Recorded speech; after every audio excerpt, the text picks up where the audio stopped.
কি এরা জীব, ঠিক আছে, এরা জীব। কিন্তু যখন এদের আরেকটা গুণ বাইরে গেল, জীবের সাথে যখন যখন বুদ্ধিবৃত্তি যোগ হইলো, তখন কিছু প্রাণী বাদ হয়ে যাবে, কিছু প্রাণী কি হবে, বাদ হয়ে যাবে। তখন কিছু ব্যক্তার্থ কমে গেল, মানে প্রাণী থেকে যদি মানুষ চলে আসে, তখন ওই যে প্রাণীগুলো ওরা মাইনাস হয়ে গেল না, তখন কি হইলো, যে সংখ্যা, ব্যক্তার্থের সংখ্যা কমে গেল। অর্থাৎ যখন কি হবে, যখন মানে জাতার্থ বেড়ে যাবে, তখন হচ্ছে ব্যক্তার্থ কমে যাবে, জাতার্থ বেড়ে গেলে ব্যক্তার্থ কমে যাবে। মানুষ তখন বুদ্ধিবৃত্তি, মানে আরেকটা গুণ অ্যাড করলাম, বুদ্ধিবৃত্তি,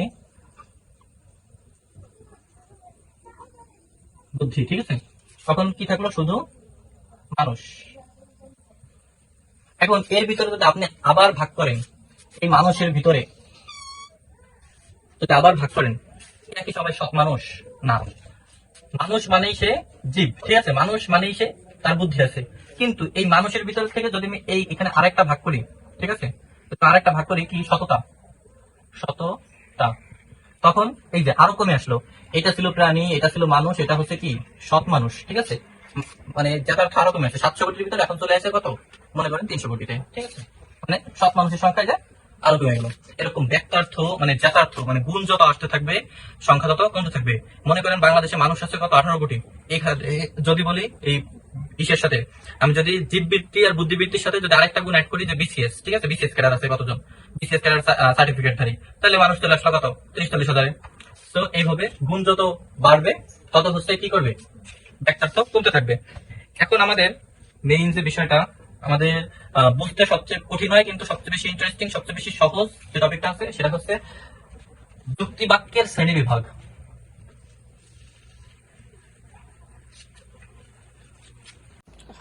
আসসালামু আলাইকুম। Today I am talk about the basic of logic. আজকে আপনাদের লজিক সম্পর্কে বেসিক যত বিষয় আছে এটা পুরো ক্লিয়ার করবো ইনশাআল্লাহ। এই ক্লাস করার পর প্রথম পত্রে অন্তত কোনো সমস্যা থাকবে না, দ্বিতীয় পত্রে কিছু টপিক আছে ওটা আলাদাভাবে অন্য ক্লাসে সমাধান করে দেওয়া হবে, এবং শর্ট একটা ক্লাস, কেউ মিস দিবেন না। এখন প্রথমে হচ্ছে আমাদের যুক্তিবিদ্যা পড়ার জন্য আগে বেশ কিছু টপিক জানা লাগবে, এবং প্রথম অধ্যায়ে একটা ঝামেলা বাঁধানো আছে যেখানে আমরা সবসময় একটা মিস করি, যে এটা হচ্ছে একটু পরের টপিক, আমি আগে বলে রাখি যাতে আমাদের পরে বুঝতে সুবিধা হয়। এটা হচ্ছে যুক্তিবিদ্যা বিজ্ঞান নাকি কলা, এটা নিয়ে আমাদের একটা ঝামেলা হয়, এই জন্য এটা নিয়ে অনেক দার্শনিক অনেক ধরনের মতামত দিছে। এই আলোচনা আমরা পরে আসি, আগে আসি যুক্তিবিদ্যা কি।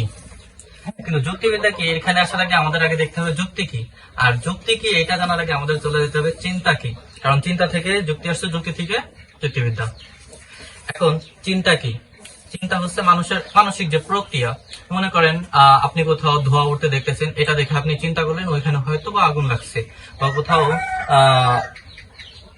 অনেক জোরে বিকট একটা আওয়াজ হইলো, এই আওয়াজের পরে আপনি এখানে অনুমান করলেন যে হয়তো বা কিছু একটা হয়েছে, আপনি এখানে গেলেন, গিয়ে দেখলেন যে একটা টায়ার ব্লাস্ট হয়েছে। পরবর্তীতে যখন আবার একই প্রকার শব্দ হলো, আপনি তখন অনুমান করলেন যে ওইখানে হয়তো বা আবারও টায়ার ব্লাস্ট হয়েছে। এটাই হচ্ছে আপনার অনুমান। এই অনুমানের ভাষায় প্রকাশিত রূপকেই বলা হয় যুক্তি। আমাদের পুরো অধ্যায়টা ধরে এই কথাটাই বারবার বারবার আলোচনা করা হবে। আমরা হয়তো বা ভুলাই যাবো, কিন্তু এই ক্লাসটা করা থাকলে ইনশাআল্লাহ আমরা ভুলাবো না।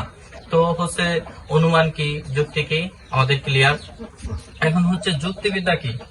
যুক্তিবিদ্যা হচ্ছে এমন একটি বিষয় যা আমাদেরকে বৈধ ও অবৈধ যুক্তি থেকে আমাদেরকে পৃথক করার জ্ঞান দান করে।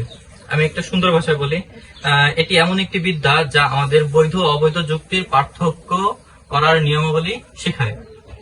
ওকে, তাহলে আমরা বুঝতে পারলাম যুক্তিবিদ্যা কি। এখন অনুমান ও যুক্তি কি, আমি একদম বইয়ের ভাষায় সুন্দর করে বলি। এখানে সাজানো আছে, জানা কোনো তথ্যের উপর ভিত্তি করে অজানা কোনো সত্যে পৌঁছানোর মানসিক প্রক্রিয়াকে অনুমান বলে। এগুলো আসলে মুখস্থ বিদ্যা, আমি এখন মুখস্থ বিদ্যার যে নোটটা বানাইছিলাম ওইটা আপনাদেরকে বলতেছি। তো কোন জানা তথ্যের উপর ভিত্তি করে অজানা কোনো সত্যে গমন করার মানসিক প্রক্রিয়াকে অনুমান বলে, আর এই অনুমানের ভাষায় প্রকাশিত রূপকে যুক্তি বলে। ওকে, তো এখন যুক্তি বিজ্ঞান নাকি কলা, এই যে একটা সমস্যা আছে। তো এটিকে কেন বিজ্ঞান বলা হয়, কেন কলা বলা হয়, আবার এটিকে কেন উভয়ই বলা হয়, কেন বিজ্ঞান কলা দুইটাই বলা হয়, এটা নিয়ে বিভিন্ন যে জেস মিল, জোসেফ, তারপরে অ্যালড্রিস, রাসেল, অ্যারিস্টটল, এদের বিভিন্ন মতবাদ আছে। আমরা এই মতবাদগুলো দেখবো এবং শুনবো, ব্যাখ্যা করবো। ওকে, এটিকে কেন বিজ্ঞান বলা হয়? সার্বিক সবার মতামতের ভিত্তিতে যে বিষয়টা বোঝা গেছে, কারণ এটি একটি চিন্তার নিয়মাবলী আবিষ্কারক ও ব্যাখ্যা করে। এটিকে কেন কলা বলা হয়? কারণ এটি সেই নিয়মাবলীকে, যে নিয়মাবলী ওই যে ব্যাখ্যা করছে বা আবিষ্কার করছে, সেই নিয়মাবলীকে বাস্তব জীবনে সঠিক প্রয়োগ করার কৌশল শেখায়। কলা মূলত আমাদের কি কি করে? কোনো কিছু তৈরি করা শেখায়, আর বিজ্ঞানকে আমাদের আবিষ্কার করা শেখায়। তো এটা আমাদের আবিষ্কারও শেখাচ্ছে, কলাও শেখাচ্ছে। তো এটা বিজ্ঞান ও কলা উভয়। তো দেখি এখানে জেস মিল ও জোসেফ কি বলছে। মিলের মতে যুক্তিবিদ্যা হলো জানা সত্য থেকে অজানা সত্যে পৌঁছানোর বুদ্ধিভিত্তিক প্রক্রিয়ার বিজ্ঞান। তাহলে জেস মিল বলছে শুধু বিজ্ঞান। জোসেফ কি বলছে? জোসেফ বলছে এটি সংজ্ঞার নিয়ম ও অনুমানের মূলনীতি ব্যাখ্যা করে বলে এটি একটি বিজ্ঞান। তো এখানে জোসেফ শুধু বিজ্ঞান বলছে। অ্যালড্রিস কি বলছে? অ্যালড্রিস মনে করেন যুক্তিবিদ্যা কেবল একটি কলাবিদ্যা, কারণ এটি যুক্তির প্রয়োগের দক্ষতা বাড়ায়। অ্যারিস্টটল কি বলছে? অ্যারিস্টটল একে উপকরণ বা কৌশল হিসাবে দেখেছেন, তা কোনো জ্ঞান অর্জনে ব্যবহার করা হয়। কলায় সাধারণত কি হয়? কলাবিদ্যায় কোনো কিছু থাকে, ওইগুলো থেকে আমরা বিভিন্ন কিছু আবিষ্কার করি। আবার বিজ্ঞানে কি হয়? আমরা জানা সত্য থেকে অজানা সত্যের দিকে, মানে অজানা সত্যের দিকে ধাবিত হই, কোনো অজানা সত্যকে উদ্ভব করি, তৈরি করি, এটাকে বলে বিজ্ঞান। আবার কলা হচ্ছে কোনো কিছু প্র্যাকটিক্যালি তৈরি করা। তো এখানে যুক্তিবিদ্যাকে বিজ্ঞানও বলা যায়, আবার কলাও বলা যায়। এখন বাকি যে বিষয়গুলো আছে এখানে সুন্দর করে বোঝানো আছে, আপনারা এগুলো নোট থেকে পড়ে নেবেন, নোট তো কমেন্টে থাকবেই। এখন বিজ্ঞান ও কলার যে পার্থক্যটা, এখানে মূল কাজ, ওদের যে পার্থক্যটা আছে দেখেন। মূল কাজ কি? বিজ্ঞানের মূল কাজ হচ্ছে সুশৃঙ্খল জ্ঞান দান করে। বিজ্ঞানের মূল কাজ কি? সুশৃঙ্খল জ্ঞান দান করে। আর কলার মূল কাজ কি? লক্ষ্য অর্জনের দক্ষতা ও নৈপুণ্য তৈরি করে। কলা হচ্ছে নৈপুণ্য তৈরি করে, আর বিজ্ঞান হচ্ছে সুশৃঙ্খল জ্ঞান দান করে। এটা হচ্ছে ওদের পার্থক্য, এদের মূল কাজে যে পার্থক্যটা। এখন বিজ্ঞানের লক্ষ্য কি? সত্য অনুসন্ধান করা। বিজ্ঞানের লক্ষ্য সত্য অনুসন্ধান করা। আর কলার লক্ষ্য কি? অর্জিত জ্ঞানকে বাস্তবে প্রয়োগ করা। যারা এই যে কলাবিদ্যা শেখেরা দেখবেন বিভিন্ন কিছু তৈরি করে। এই যে সাধারণত বৈশাখী মেলা আসলে বা বিভিন্ন রকমের বাংলাদেশি কালচারাল যেসব অনুষ্ঠান আছে, এসব অনুষ্ঠান আসলে দেখা যায় বিভিন্ন বড় বড় একটা জিনিস বানাইয়া, ওই যে হাঁস মুরগি হ্যান ত্যান বানাই টানাইয়া, এরপর রথযাত্রা দেখা যায় বিভিন্ন কিছু বানাইয়া ওই যে করে, শো করে। এইগুলা কি বলে? কলা। আর সত্য অনুসন্ধান করা, কোনো কিছু কোনো সত্যের পিছে ঘোরা, এটা কি বলে? বিজ্ঞান। যুক্তিবিদ্যায় প্রয়োগ। যুক্তিবিদ্যায় বিজ্ঞান কি প্রয়োগ করে? যুক্তিবিদ্যায় নির্ভুল চিন্তার নিয়মগুলোকে আমাদের জানায়। আর কলা কি করে? যুক্তিবিদ্যা ওই নিয়মগুলো ব্যবহার করে শুদ্ধ যুক্তি গঠনের কৌশল শেখায়। অর্থাৎ যুক্তিবিদ্যার সাথে কলারও সম্পর্ক আছে, যুক্তিবিদ্যার সাথে বিজ্ঞানেরও সম্পর্ক আছে। আর তাইলে যুক্তিবিদ্যা বিজ্ঞানও, যুক্তিবিদ্যা কলাও। ওকে, এই বিষয়ে আমাদের বাদ। ওকে, এখন আমরা একটা উদাহরণের মাধ্যমে বুঝি যে যুক্তিবিদ্যা কিভাবে বিজ্ঞানের সাথে সম্পর্কিত, আবার কিভাবে কলার সাথে সম্পর্কিত। মনে করেন আপনি একটা করবেন, কিছু একটা আবিষ্কার করবেন, ঠিক আছে? এখন মনে করেন আপনি কি আবিষ্কার করবেন? একটা মোবাইল আবিষ্কার করবেন। এই মোবাইলটা আপনি কিভাবে আবিষ্কার করবেন? মনে করেন যে প্রথমে কি করতে হবে, শেষে কি করতে হবে, এরপর কোনটার সাথে কোনটা কানেকশন হইলে মোবাইলে সফটওয়্যার চালু হবে, এগুলা যে আপনাদেরকে শিখাবে, এইগুলা যেভাবে আপনি অনুসন্ধান করে বের করবেন, সেটা হচ্ছে বিজ্ঞান। এবং এটা যখন প্রয়োগ করা শিখবেন, এটা হচ্ছে কলা। অতএব আমাদের যুক্তিবিদ্যার সাথে বিজ্ঞান কলা দুইটাই সম্পর্কিত। বিজ্ঞান আবার যুক্তিবিদ্যা ছাড়া চলতে পারবে না, কলাও যুক্তিবিদ্যা ছাড়া চলতে পারবে না, কারণ তাদের সত্য অনুসন্ধানে যুক্তিবিদ্যাকে লাগবে। কারণ তারা যখনই ওইটা ভালো কি খারাপ, সত্য কি মিথ্যা, এটা যখন প্রুভ করতে যাবে, তখন বিজ্ঞানেরও যুক্তিবিদ্যা লাগবে, কলারও যুক্তিবিদ্যা লাগবে। আবার যুক্তিবিদ্যা বিজ্ঞান কলা উভয়। ওই তৎকালীন আমলে ওই সময় জোসেফ বলছে শুধু বিজ্ঞান, অ্যালড্রিস বলছে শুধু কলা, অ্যারিস্টটল বলছে শুধু কলা, জেস মিল বলছে শুধু কলা, আবার যে পিকে রায়, তারপরে হচ্ছে রাসেল নামে একটা বিজ্ঞানী দার্শনিক ছিল, উনি বলছে যে বিজ্ঞান কলা উভয়ই। ঠিক আছে, তো এখন যুক্তিবিদ্যার ক্ষেত্রে একই, এটি যখন আমাদের যুক্তির নিয়মগুলো শিখিয়ে দেয় তখন এটি বিজ্ঞান, আর যখন সেই নিয়মগুলো ব্যবহার করা শেখায় তখন হচ্ছে এটি কলা। তাহলে আমাদের যে সমস্যাটা ছিল বিজ্ঞান ও কলা নিয়ে, এই সমস্যাটা আশা করি সমাধান। আর এই সমস্যাটা সমাধান হলে আপনাদের যুক্তিবিদ্যার প্রথম অধ্যায় ক্লিয়ার। এখন যুক্তিবিদ্যার আরেকটা যে অধ্যায় আছে এটা হচ্ছে যুক্তির উপাদান, এটা নিয়ে আমাদের সমস্যা হয়। তো এটা আমরা একটু কম্পারেটিভ উপায়ে শিখবো, যেমন তুলনা করে শিখবো। তাহলে আমরা পুরো বিষয়টা আমাদের একবার করার পরে সব সময়ের জন্য মনে থাকবে। কিন্তু যদি আমরা গতানুগতিক ভাবে মুখস্থ করে যাই, বইতে যেভাবে দেওয়া আছে, তাহলে আমাদের মনে রাখতে অনেক কষ্ট হবে এবং মুখস্থ করতে অনেক কষ্ট হবে। তাই আমরা এটা একটা কম্পারেটিভ উপায়ে শিখবো যাতে আমাদের পরবর্তীতে মনে থাকে, এবং একটা আসলে অটোমেটিক আরেকটা চলে আসে। ঠিক আছে, তাহলে আমরা আলোচনা করবো একদম যুক্তিবিদ্যার মেইন যে পার্ট। এতক্ষণ আমরা মুখস্থবিদ্যা নিয়ে আলোচনা করছি, এখন আমাদের বোঝার বিষয়। তো যুক্তিবিদ্যার মূল যে সমস্যাটা থাকে আমাদের, এই সমস্যাটা চাইলেও সমাধান করতে বহুত কষ্ট হয়, টিচার ছাড়া সাধারণত সমাধান হয় না। আর যারা কলেজের ক্লাসগুলো নিয়মিত করে তাদেরকে কলেজের টিচার অবশ্যই খুব সুন্দর করে বোঝায়।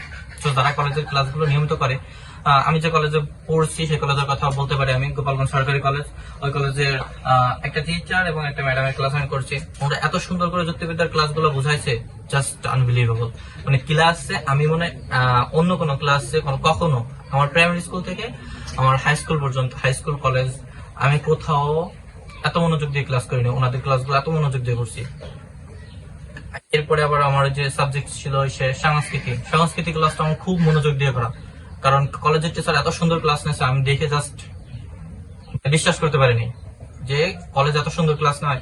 প্রায় একটা রুমে আমাদের 300 থেকে 400 স্টুডেন্ট ছিল, তার ভিতরে এত শান্ত ভাবে ক্লাসগুলো নিচ্ছে, এত সুন্দরভাবে বুঝাইছে, অবিশ্বাস করার মতো। এত কথা না বলে আমরা মেইন পড়ায় চলে যাই। তো আমরা কি বলছিলাম, তুলনামূলক ভাবে পড়বো। এখানে আমরা করতেছি হচ্ছে যুক্তির উপাদান নিয়ে আলোচনা করব। সো আমরা কিছু কিছু তুলনামূলক ভাবে যেটার সাথে যেটা মিল আছে, ওইটার সাথে ওটা কি কি মানে অমিল আছে, এইগুলা নিয়ে আলোচনার মাধ্যমে আমরা এই অধ্যায়টা কমপ্লিট করব।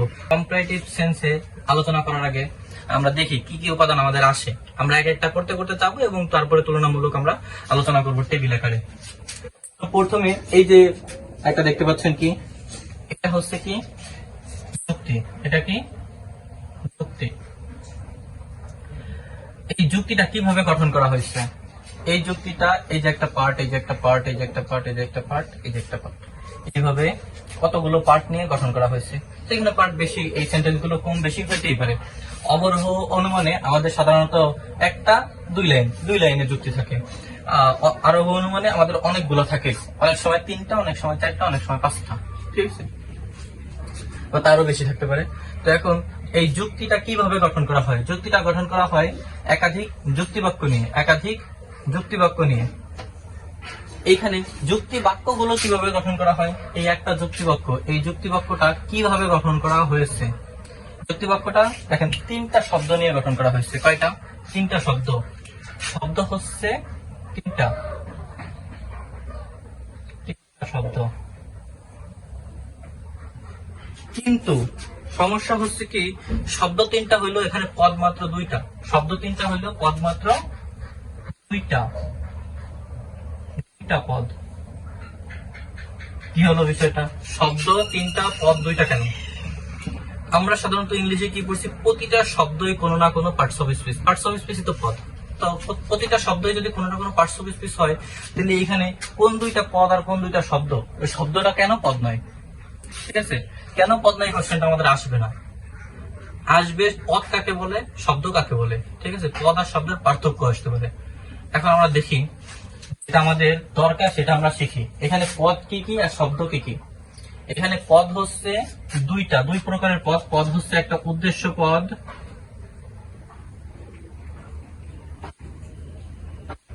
হচ্ছে বিধেয় পদ।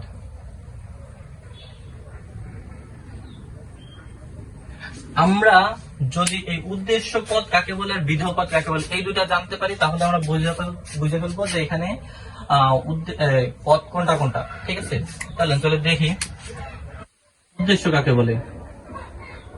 মুখে বলি জাস্ট, উদ্দেশ্য কাকে বলে? বাক্যে যার সম্পর্কে কিছু বলা হয় সেই হচ্ছে উদ্দেশ্য।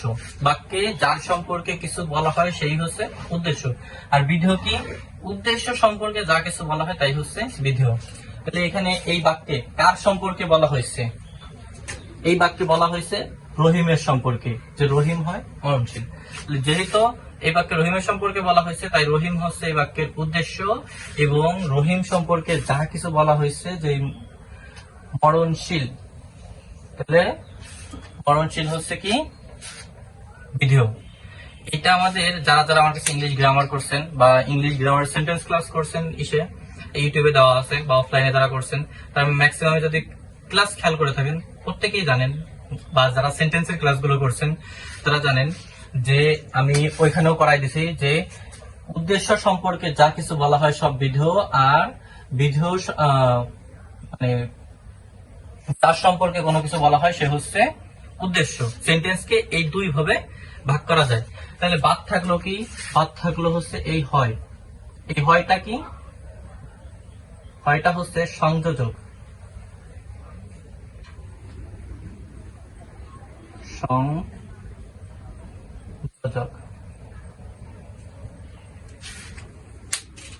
এখন আমাদের শব্দ হইতে কি কি লাগবে, পদ হইতে কি কি লাগবে?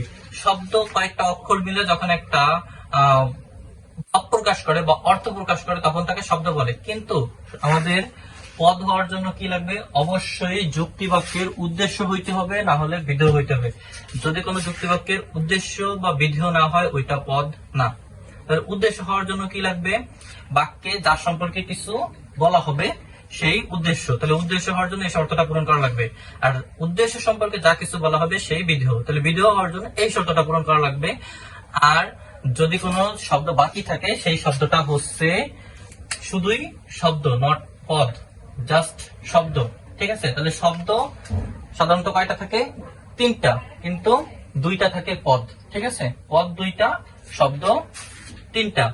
সকল পদই শব্দ, কিন্তু সকল শব্দই পদ নয়। এই কথাটা সবসময় মনে রাখবেন, তাহলে অটোমেটিক আপনি পার্থক্যগুলো বের করতে পারবেন যে সকল শব্দই পদ কিন্তু সকল পদই শব্দ না। যেমন ধরেন এখানে এই রহিম ও মরণশীল এই দুটাকে আমরা পদ হিসাবে চিহ্নিত করছি, কিন্তু এই দুটাকে শব্দ না? অবশ্যই শব্দ, কিন্তু এই দুটা কিন্তু পদ না। ওকে, তাহলে যদি আমরা এটুকু বুঝতে পারি, এখন নেক্সট পার্টে চলে যাই যে উদ্দেশ্য বিধেয় আমাদের শব্দ পদ শেষ, পরের পার্টে চলে যাই। চলো। আচ্ছা, এখন হচ্ছে আমরা পদ সম্পর্কে জানবো, সরি শব্দ সম্পর্কে জানবো। তো শব্দ কত প্রকার? শব্দ যুক্তি, এটা হচ্ছে আমাদের শব্দ বাংলা ব্যাকরণের ক্ষেত্রে না, যুক্তিবিদ্যার ক্ষেত্রে শব্দ আমরা এখন শব্দ ভাগ করি।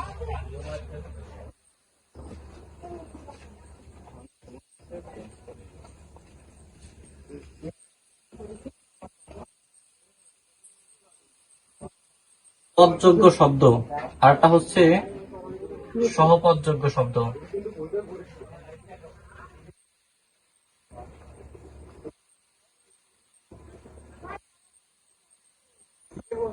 একটা হচ্ছে পদ নিরপেক্ষ।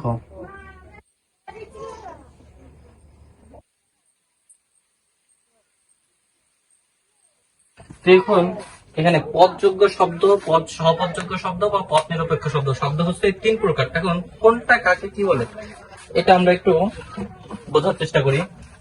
পদযোগ্য, ওর সব নামের ভিতর বলে দিচ্ছে পদের যোগ্য, ওই শব্দটা পদের যোগ্য, মানে এটা পদযোগ্য শব্দ। এই শব্দটা, এই অংশটা, এই শব্দগুলো পদ হওয়ার জন্য যোগ্যতা অর্জন করে। এটা কি বলছে? সহপদযোগ্য শব্দ, মানে কারোর সাথে মিলে, এই যে যেসব শব্দ, এই শব্দগুলো কারোর সাথে মিলে শব্দ গঠন করতে, মানে পদ গঠন করতে সক্ষম। আবার এটা কি বলছে? পদ নিরপেক্ষ, এরা কারোর সাথে মিলে বা একাকী কোনোভাবে এরা শব্দ গঠন, পদ গঠন করতে পারে না। তো এখন পদ কি? ওই যে একটু আগে বললাম উদ্দেশ্য ও বিধেয়, এই দুইটাই হচ্ছে পদ। এই যে শব্দগুলো উদ্দেশ্য ও বিধেয় হওয়ার ক্ষমতা রাখে তাদেরকে বলে পদযোগ্য শব্দ। যারা অন্য শব্দের সাথে মিলে পদ গঠন করার যোগ্যতা রাখে তাদেরকে বলে সহপদযোগ্য শব্দ। যারা কারোর সাথে মিশে বা কোনোভাবেই পদ হওয়ার যোগ্যতা, মানে উদ্দেশ্য বা বিধেয় হওয়ার যোগ্যতা রাখে না, তাদেরকে বলে পদ নিরপেক্ষ শব্দ। তো এখন পদযোগ্য শব্দ কি কি হইতে পারে? ওই যে ওইখানে আমরা আমাদের এর আগে যে যুক্তিটা করালাম ওইখানে কি কি উদাহরণ ছিল? ছিল হচ্ছে রহিম, করিম, মরণশীল,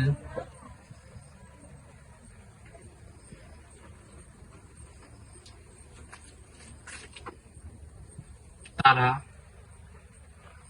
তারপরে ছিল মানুষ।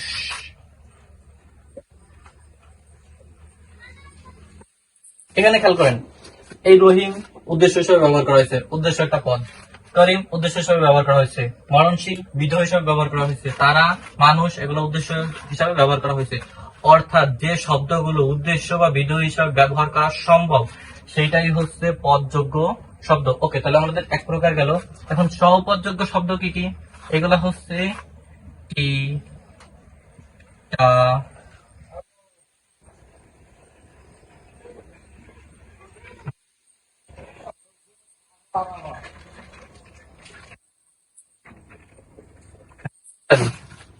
এখন মনে করেন কলমটি, খাতাটি, বইটি, মোবাইলটি, এই বইগুলোর সাথে মোবাইলটি, খাতাটি, এই যে টি, এই টিটা এখানে এগুলো যুক্ত হয়ে যে নতুন শব্দ গঠন করতেছে, ওই শব্দগুলো যখন উদ্দেশ্য বিধেয় পদ হিসাবে যুক্ত হচ্ছে তখন এরা কি হচ্ছে? সহপদযোগ্য শব্দ। ঠিক আছে, মানে এগুলো অন্য শব্দের সাথে মিশে পদে ব্যবহৃত হতে পারে। কিন্তু এই পদ নিরপেক্ষ শব্দগুলো কি? যা কখনোই হতে পারে না। যেমন সিসি, সি সি, ও,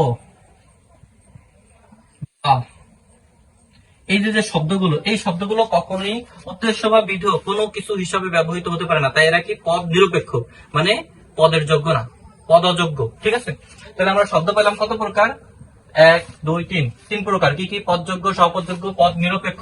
পদযোগ্য শব্দ কাকে বলে? যে সকল শব্দগুলো উদ্দেশ্য বা বিধেয় হিসেবে ব্যবহৃত হতে পারে তাকে কি বলে? পদযোগ্য শব্দ। যে সকল শব্দগুলো অন্য শব্দের সাথে মিশে ব্যবহৃত পদ হিসেবে ব্যবহৃত হতে পারে তাদেরকে বলে সহপদযোগ্য শব্দ। এন্ড লাস্ট অন, যেসব শব্দগুলো অন্য শব্দের সাথে মিশে বা নিজেরা একাকী কোনোভাবেই পদে ব্যবহৃত হতে পারে না, যেমন উদ্দেশ্য বা বিধেয় হিসেবে ব্যবহৃত হতে পারে না, তাদেরকে বলে পদ নিরপেক্ষ শব্দ। তাহলে শব্দের বিষয়ে আমাদের ক্লিয়ার। আশা করি এখানে মানে কঠিন কিছু নাই, সবই একদম খুব সহজ করে বুঝালাম। যে পদযোগ্য শব্দ সংজ্ঞা বলছি, উদাহরণ দিচ্ছি, এন্ড প্রত্যেকটার উদাহরণ দেওয়া। যদি এরপরেও কারো কোনো সমস্যা থাকে অবশ্যই সে জানাইতে পারেন কমেন্টে। ওকে, এতক্ষণ আমরা শব্দ কত প্রকার, কি কি এবং তাদের উদাহরণ সহ আমরা ব্যাখ্যা করে বুঝলাম। তো এখন দেখি পদ কত প্রকার ও কি কি। পদ হচ্ছে কত প্রকার? 1, 2, 3, 4, 5, 6, 7, 8, 9 প্রকার পদ।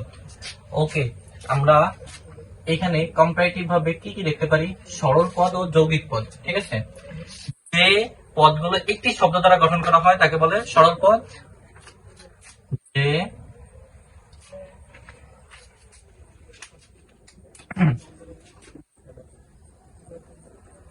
যে পদ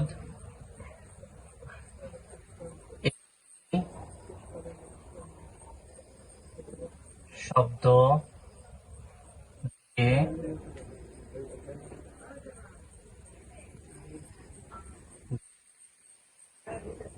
তাকে সরল পদ বলে।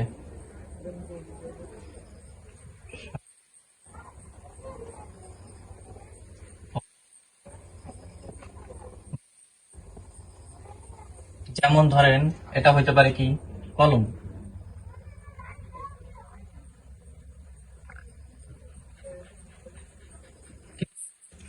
এই কলমটা কি? কলমটা হচ্ছে একটা পদ যা একটা মাত্র শব্দ দ্বারা গঠিত, তাই এটা একটি সরল পদ। ওকে, এখন যেহেতু আমরা সরল পদটা পাই গেছি, এখন যারা মোটামুটি একটু জানেন, ঠিক আছে, যাদের একটু মানে ভাবতেছেন, তারা অটোমেটিক যৌগিক পদ কি বুঝে ফেলছেন। তার মানে যদি সরল পদ একটা বাক্য দ্বারা, একটা শব্দ দ্বারা গঠিত হয়, যৌগিক পদ কি হবে? যে পদ একাধিক, একের জায়গায় কি হবে? একাধিক, মানে একটা বেশি, একাধিক শব্দ দিয়ে গঠিত তাকে যৌগিক পদ বলে।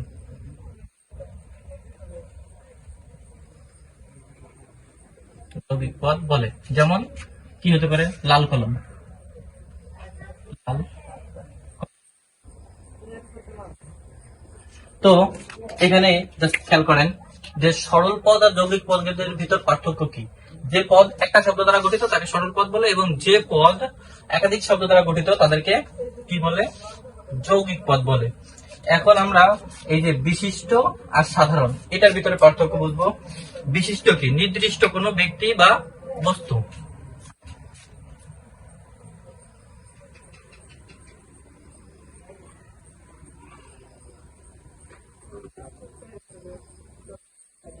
পদ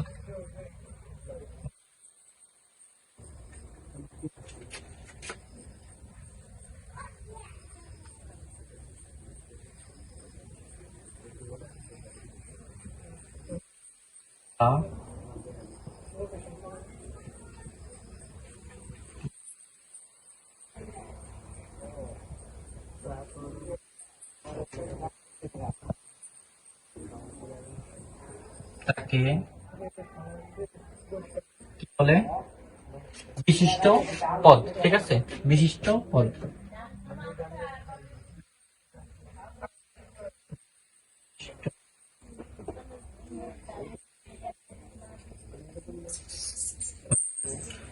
ওকে, তাহলে হচ্ছে সাধারণ পদ কি? যে পদ নির্দিষ্ট করে বোঝায় না।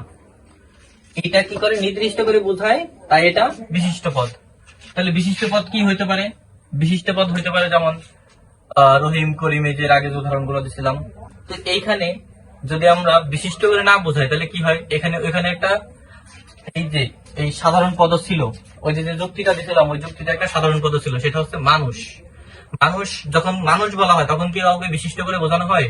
মানুষ বললে আপনি কি বুঝবেন? আপনি কি বুঝতে পারবেন যে ওই ব্যক্তিকেই বোঝানো হয়েছে? না, বুঝতে পারবে না। তখন কি পুরো একটা শ্রেণীকে বোঝানো হয়েছে।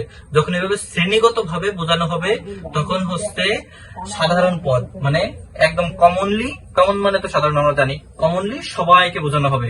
আর যখন এই কমনের ভিতর থেকে চিহ্নিত করে একজনকে বের করে আনা হবে তখন সে হবে বিশেষ, আর বিশেষকেই বলা হবে বিশিষ্ট পদ। আর যখন সাধারণভাবে বোঝানো হবে তখন হবে কি? সাধারণ পদ। তাহলে ওটার সংজ্ঞা কি হইতে পারে? কোন শ্রেণীবাচক পদকে, কোন যে পদ শ্রেণীর কি হয়, কি বলা যায়? শ্রেণীর সবাইকে বোঝায়। যে পদ শ্রেণীর সবাইকে বোঝায় তাকে সাধারণ পদ বলে।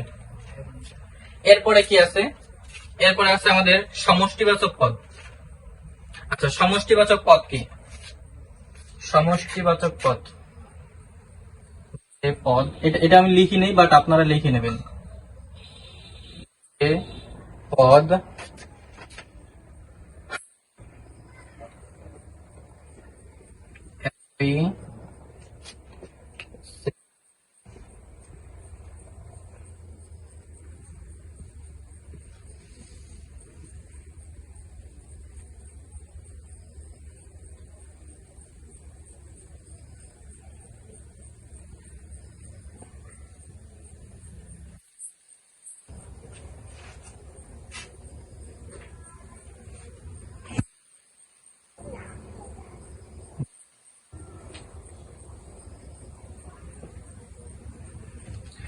পদ একই শ্রেণীর ব্যক্তি বা বস্তুর সমষ্টি বোঝায় তাকে কি বলে?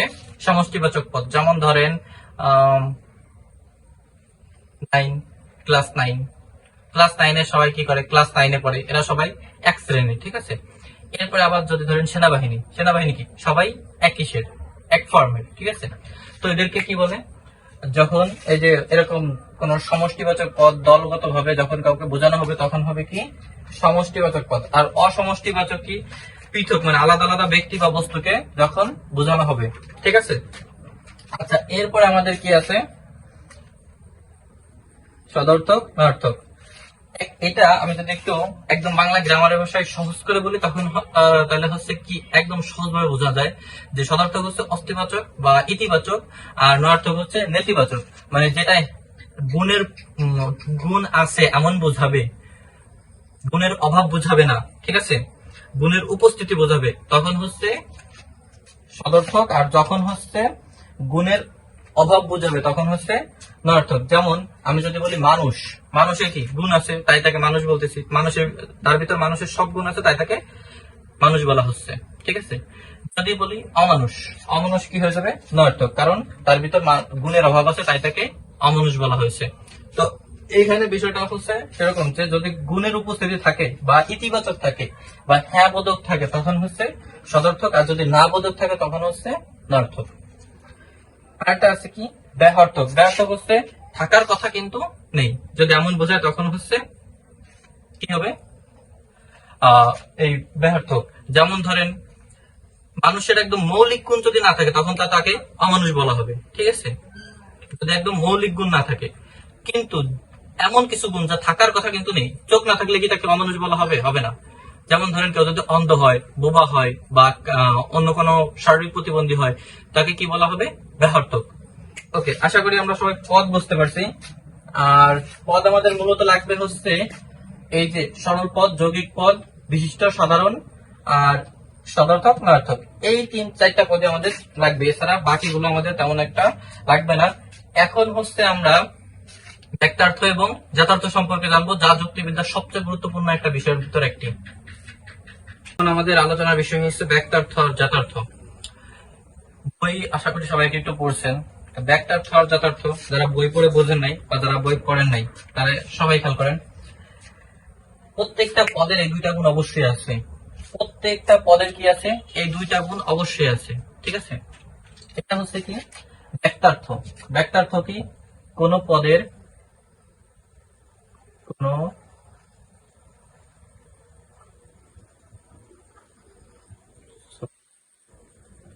কোন পদের সংখ্যার দিক, সংখ্যার দিক। আর যথার্থ হচ্ছে কোন পদের গুণের দিক। কি বুঝলেন? ব্যক্তার্থ হচ্ছে কোন পদের সংখ্যার দিক আর যথার্থ হচ্ছে কোন পদের গুণের দিক। এখন আমি যদি একটা উদাহরণ বলি তাহলে হচ্ছে ধরেন যে মানুষ, যদি শুধু ধরি যে বুদ্ধিবৃত্তি আর আর কি ধরা যায়, বুদ্ধিবৃত্তি, জীববৃত্তি, ঠিক আছে। আমি যদি শুধু জীববৃত্তি ধরি, একটা গুণ ধরলাম জীববৃত্তি, শুধু জীব, বুদ্ধি নাই, ঠিক আছে। একটা গুণ আছে কি শুধু জীববৃত্তি, তাহলে কি হবে? সব প্রাণী জীববৃত্তি, সব প্রাণীর জীববৃত্তি আছে না? সব প্রাণীর জীববৃত্তি আছে না? কুকুর, মানুষ, গরু, ছাগল, হাঁস, মুরগি, গরু, মহিষ, বাঘ, ভাল্লুক, সবারই প্রাণীবৃত্তি আছে। এই কিসের সাথে? এখন সরি, এখানে ব্যক্তার্থ কি বুঝালো? এই যে প্রাণীর সংখ্যা যতগুলো, মনে করেন প্রাণী আছে কত, এই যে পোকা মাকড় হ্যান ত্যান যা আছে সবার ই আছে, প্রাণ আছে, সবাই জীব, সবাই জীব, তাহলে সবাই কি? প্রাণী। এখন এই প্রাণীর টোটাল সংখ্যা যত কোটি কোটি কোটি কোটি হোক, সব হচ্ছে কি? ব্যক্তার্থ। এই সংখ্যাকে কি বলে? ব্যক্তার্থ। এই প্রাণীর সংখ্যা যত হবে, মানে একটা পদের সংখ্যা যত হবে, সেটাই হচ্ছে ওই পদের ব্যক্তার্থ। যেমন ধরেন এটা আমি একটু পরে এক্সাম্পল দিব, এখন সাধারণত বলি যে যদি মনে করেন যে পৃথিবীতে মানুষ আছে 700 কোটি, ঠিক আছে। কত আছে? 700 কোটি। এই 700 কোটি মানুষই হচ্ছে ব্যক্তার্থ। মানুষ আছে কত? আমরা এটা ছোট করে বোঝার জন্য ধরলাম 700 মানুষ আছে। কত আছে? 700 মানুষ আছে। তাহলে এই 700 মানুষ হচ্ছে কি? ব্যক্তার্থ। বি দিয়ে বুঝাইলাম, ঠিক আছে। আর এই 700 মানুষের, মনে করেন মানুষ আছে কত, মানে পোকামাকড় সবকিছু মিলে আছে 7000 কোটি, ঠিক আছে। কত আছে? 7000 কোটি। এই 7000 কোটি হচ্ছে প্রাণী, তাই তো?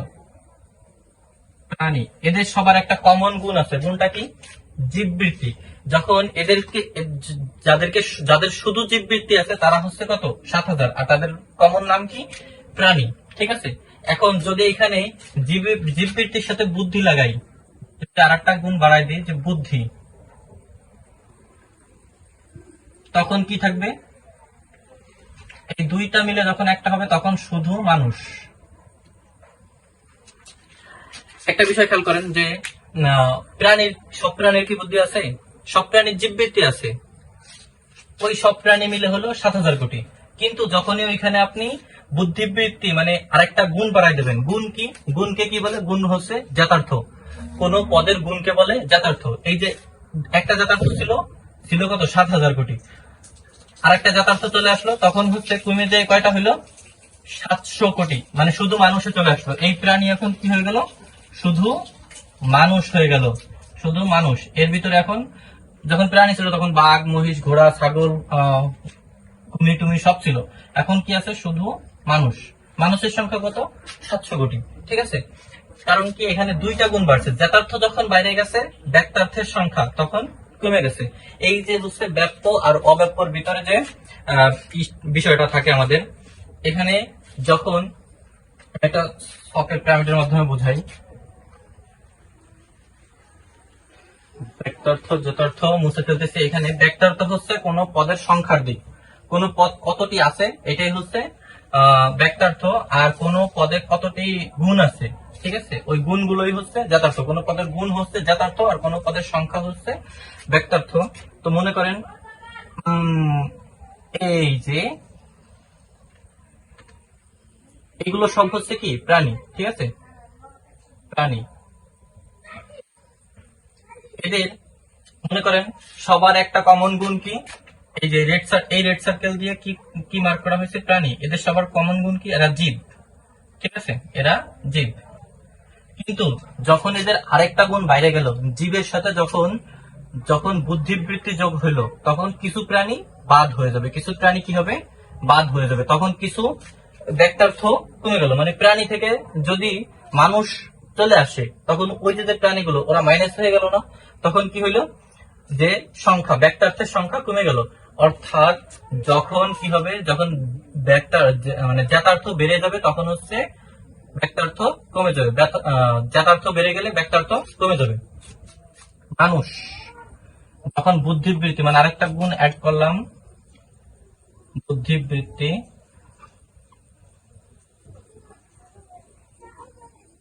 বুদ্ধি, ঠিক আছে, তখন কি থাকলো? শুধু মানুষ।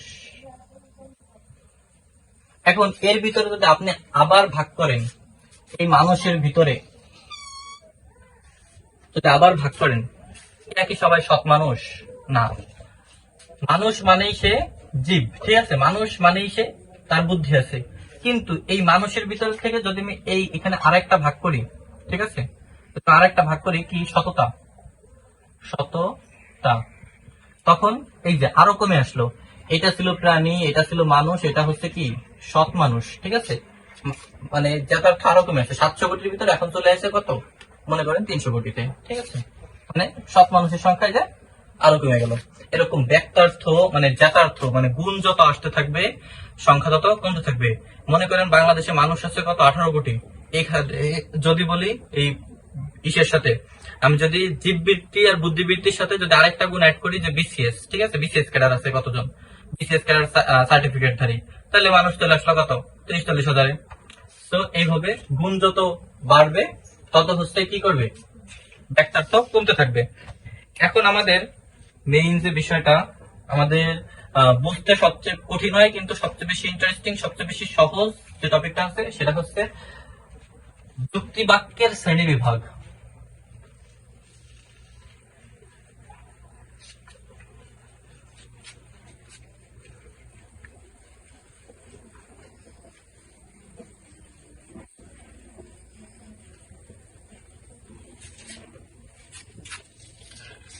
যুক্তি বাক্যের শ্রেণী বিভাগ। যুক্তি বাক্য কত প্রকার?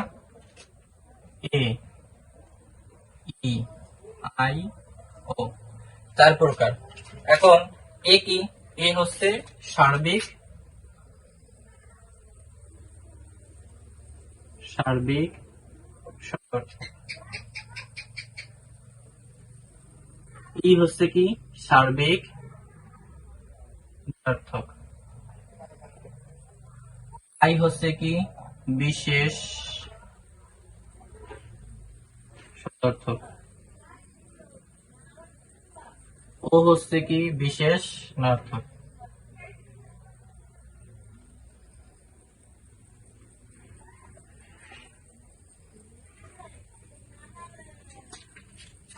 ওকে, এখন ওইখানে যখন আমরা ওই যে ইসের বিষয়টা করছিলাম যে উদ্দেশ্য পদ আর বিধেয় পদ, যখন আমরা ওই যে একটা সেন্টেন্সকে যুক্তি বাক্যকে ভাগ করি তখন কি বলছিলাম, পদ হচ্ছে দুইটা, উদ্দেশ্য বিধেয়, সাথে একটা কি থাকে, সংযোজক। সংযোজক কত প্রকার হতে পারে? সংযোজক হচ্ছে কত প্রকার? দুই প্রকার হইতে পারে। সেটা কি কি?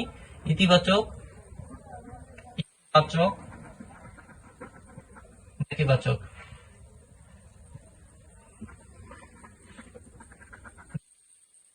ইতিবাচক কি? ইতিবাচক হচ্ছে হয়, আর নেতিবাচক কি?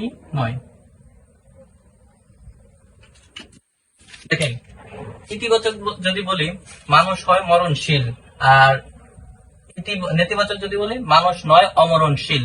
ঠিক আছে, মানে যখন হয় দিয়ে করব তখন এই যে সদর্থক হবে, যখন নয় দিয়ে করব তখন নর্থক হবে।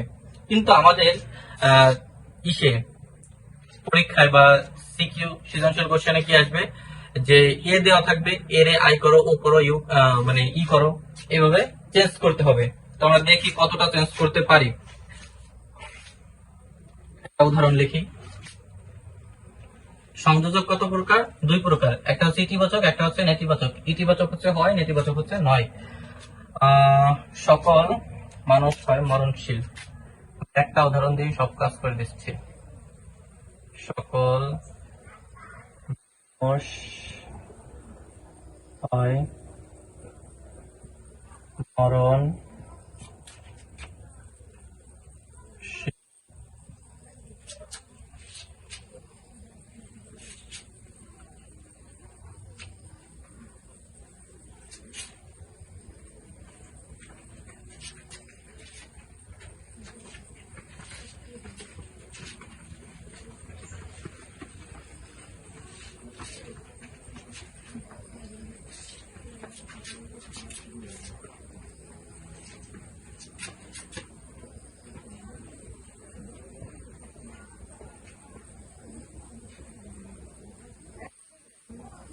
বলি।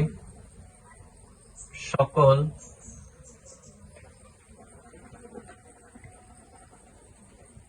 ছাত্র হয়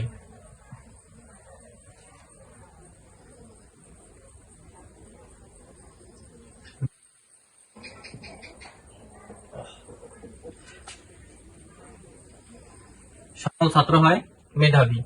এটা দেখেন, সকল মানে সার্বিক, একদম সবাই বুঝাইছে।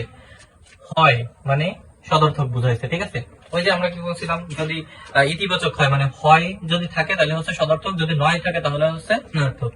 এখন হচ্ছে আমাদের সার্বিক নর্থক বানাইতে হবে। সার্বিক নর্থকের যে সূত্রটা, আমরা সূত্রটা এখনো দেইনি, এরপরে আমি দেখাই দিচ্ছি। কোন ছাত্র নয়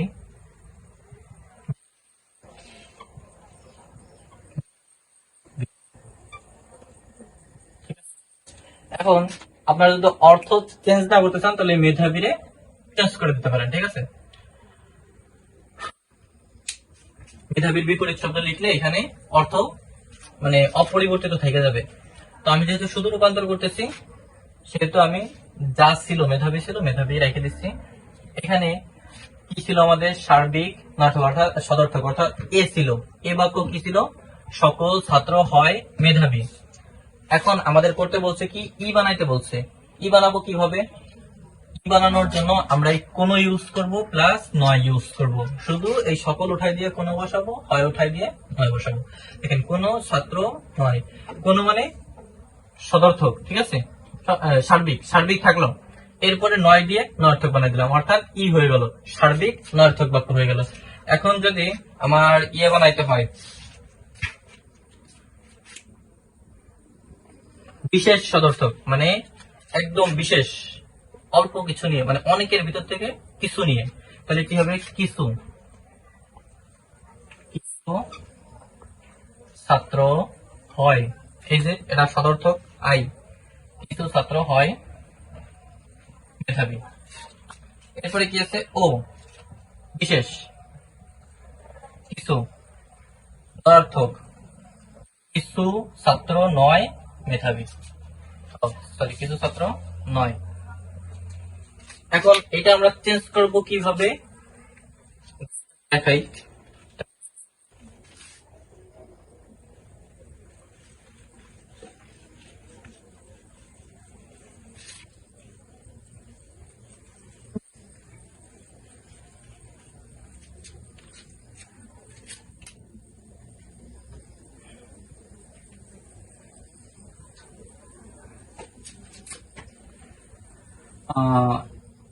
সার্বিক, এ হচ্ছে কি সার্বিক সদর্থক। তাহলে সার্বিক সদর্থক আমরা কি সূত্রটা ব্যবহার করব? সকল, সকল প্লাস সাবজেক্ট মানে ওই উদ্দেশ্য প্লাস হয় প্লাস বিধেয়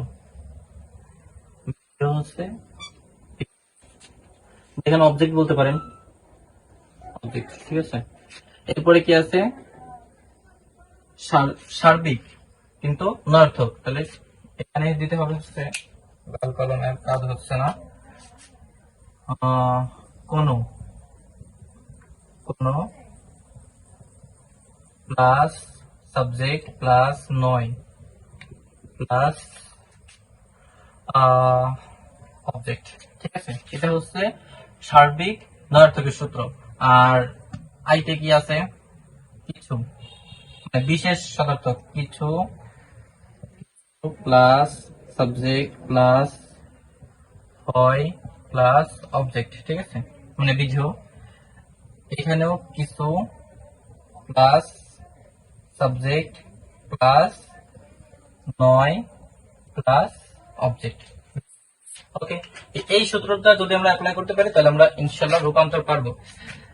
এখন আমাদের এই কোন বাক্যগুলো ব্যাপ্য আর কোন বাক্যগুলো অব্যাপ্য, ঠিক আছে, কোথায় কোন পদগুলো ব্যাপ্য কোন পদগুলো অব্যাপ্য এটা ছকে দেওয়া থাকবে। তারপর আমি একটু দেখাই দিই।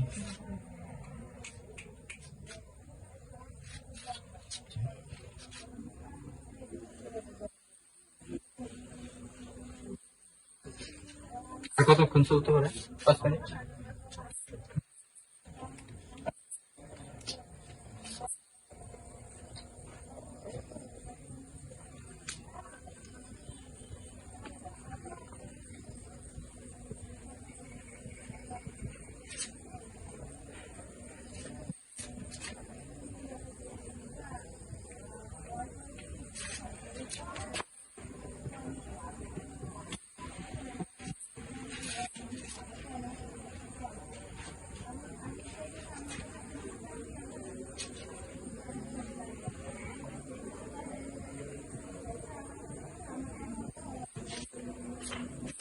দেখা কি বোঝাতে?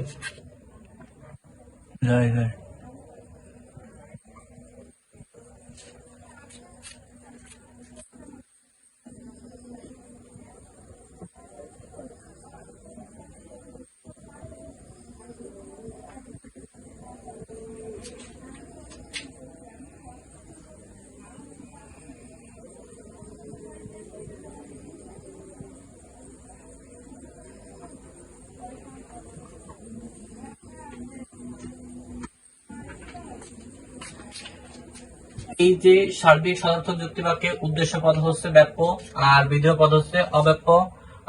সার্বিক নয়ার্থক যুক্তি বাক্যে উদ্দেশ্য পদ হচ্ছে ব্যাপ্য, বিধেয় পদ ব্যাপ্য, দুইটাই বিশাল, ঠিক আছে, মানে দুইটাই সব বোঝায়। বিশেষ, বিশেষ বলতে তো কম, ঠিক আছে, বিশেষে ম্যাক্সিমাম দেখেন অব্যাপ্য, এদের উদ্দেশ্য পদ অব্যাপ্য, এটাও অব্যাপ্য, এটাও অব্যাপ্য, এটা ব্যাপ্য, ঠিক আছে। এটা যখন আমরা উদাহরণের মাধ্যমে দেখবো তখন হচ্ছে আমরা সহজে বুঝতে পারবো। তো এখানে যাদের উদাহরণ দেখার পরে বুঝতে সমস্যা হবে তারা কমেন্টে জানাবেন, অবশ্যই তাদের জন্য ক্লাস থাকবে। এখন হচ্ছে যাদের যাদের যেখানে যেখানে যে টপিকে সমস্যা আছে এই সমস্যাগুলো দেখাবেন। ওকে, যাদের যাদের যে টপিকে সমস্যা আছে সমস্যাগুলো দেখাবেন। এখন আমাদের যুক্তিবিদ্যায় আরেকটা জিনিস বাকি থাকলো, এটা হচ্ছে একদম মেইন টপিকের ভিতরে অবরোহ আর আরোহ অনুমান। এই অনুমান নিয়ে একটা ক্লাস থাকবে, ওই ক্লাস যদি এটা স্টার্ট করতে যাই অনেক বড় হয়ে যায়, তাই ওই ক্লাস নিয়ে অন্য একটা টপিকে মানে অন্য একটা ক্লাসে কথা হবে ওই টপিকটা নিয়ে। সো ওই ক্লাসটার অপেক্ষা থাকবেন। আর আপাতত আমরা এই যে যুক্তির উপাদান এইটা শেষ করে ফেলবো, ঠিক আছে। যুক্তির উপাদানের অধ্যায়টা করব, প্রথম অধ্যায়টা করব, তাহলে যুক্তিবিদ্যার অর্ধেক ক্লিয়ার, ওই অধ্যায়টা হলে বাকি অর্ধেক ক্লিয়ার। এরপর থাকবে প্রকল্প, বিধেয়, এসব নিয়ে, এইসব আপনারা পড়লেই পারবেন। তারপরে প্রকল্প নিয়ে একটা ক্লাস থাকবে ইনশাআল্লাহ, একটা ক্লাসের মাধ্যমে শেষ করার চেষ্টা করব। প্রথম ক্লাসটা থাকবে হচ্ছে আমাদের এই যে যুক্তির উপাদান, তারপরে ক্লাসটা থাকবে আমাদের আবরোহ অরোহ অনুমানের উপর, পরবর্তী ক্লাসটা থাকবে প্রকল্প বিধেয়কের উপর, পরবর্তীতে পুরো সামারি একটা ক্লাস নিব যেখানে যেখানে যে যে টপিক বাদ থাকবে আর কমেন্টে যার যার যে সমস্যা থাকবে ওই সমস্যার উপরে। আর যদি কারো কোনো সমস্যা মানে নোট প্রয়োজন হয় অবশ্যই নোটের জন্য কমেন্টে জাস্ট জানাবেন, তার ইনবক্সে চলে যাবে অথবা ইনবক্সে একটা নোট দিবেন। তো পরবর্তী ক্লাসের জন্য অপেক্ষা করুন, আর এই ক্লাসটা অবশ্যই নোট রাখবেন।